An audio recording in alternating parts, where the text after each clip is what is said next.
Today we're going to be talking about something that really creeps me out. And I've been into the paranormal conspiracies. I've been into all that stuff ever since pretty much YouTube started back in 2006. But there are very few things in that genre that kind of creep me out the way this does.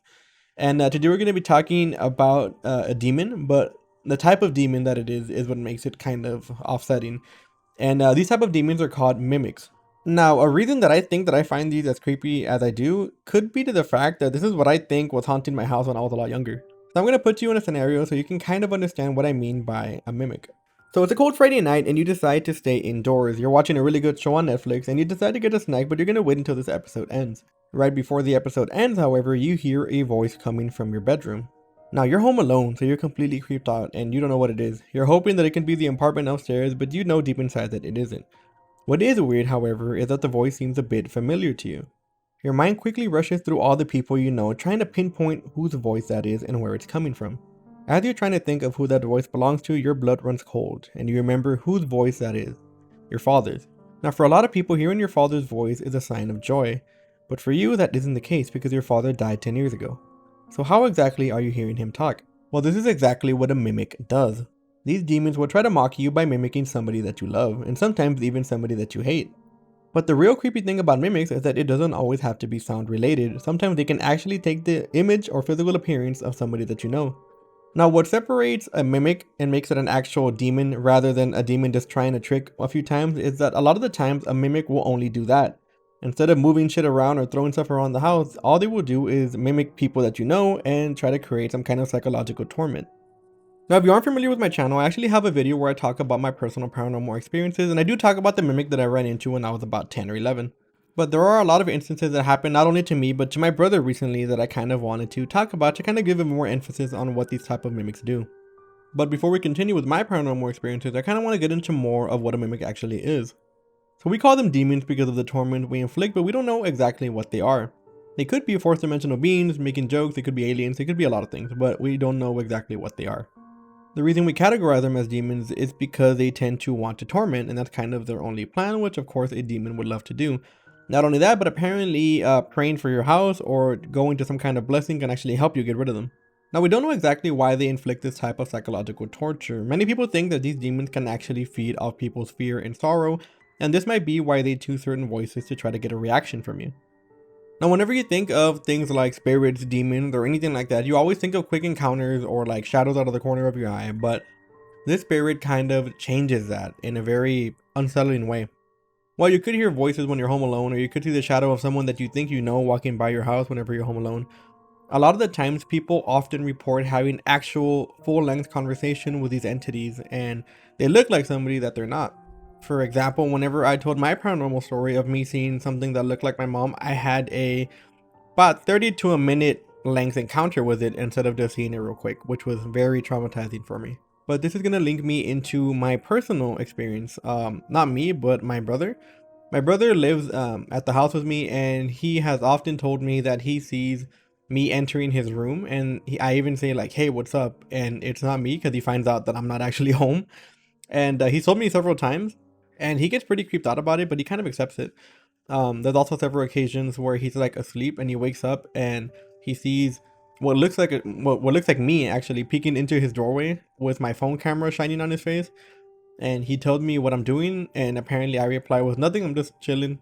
And it's not actually me because he gets up and the shadow runs away, and then I'm not even home yet. So like, it's something that he's been telling me about for a few years already. It's happened to me a few times as well recently where I see my door open and I see, whenever I play video games or whatever, I see my door open and I see a shadow walk in, and it looks like my brother from his side profile. And I later find out that he's also not home and my door still opens. So I'm like, yo, who the hell walked in here if it's not him, right? Now, it did used to be worse when I was younger, and we did have to get the house blessed for, and it does come back every few years here and there, but it's not as bad as it used to be. We don't know exactly what causes it though, and some people think that it looks for houses or people that are feeling kind of bad or down. That way they can feed off of that sorrow and kind of get stronger themselves, but I mean, there's no proof for that. Now, people do report that mimics actually come out and appear like people you know, and sometimes it's very hard to distinguish that person from the actual mimic because they look very much alike. It can just be the mannerisms that tell them apart. But a mimic that I have never seen, and I hope I never see, is the ones that kind of turn into abominations whenever they appear as somebody. there are several reports of people seeing mimics, but the mimic turns the person they love or somebody that they know into a strange abomination, like a human walking on 4 feet, running around or climbing the walls, or a human, slugging around the floor or stuff like that, which is pretty disturbing to me. Now, mimics are never really known for hurting anybody, at least that I know of. I couldn't find any, accounts or reports of a mimic actually causing damage to either equipment or people. But a lot of people believe that the mimics that can actually turn into these abominations are either a lot stronger demons than the other ones who just appear, or a lot weaker. So we don't know. Like, they could have to save up the power to be able to turn into these abominations, or maybe they're super weak and they can't fully grasp the form of a human. But in my opinion, I think that the abominations are actually stronger, because I feel like if you were to see somebody that you love and they're all twisted and contorted, I feel like it would cause more sorrow for you and more, more trauma, which I feel like they would feed off of if that's the case. So I think that those are more aggressive and more powerful demons, if they are demons at all. But imagine going home and seeing your mother running around on all fours or climbing up walls and shit with her head backwards. Like, that's fucking disturbing, and I hope I never see anything like that, because that is, oh, that's bad. Like I said, I've been into paranormal for literally 20 years, 25 years.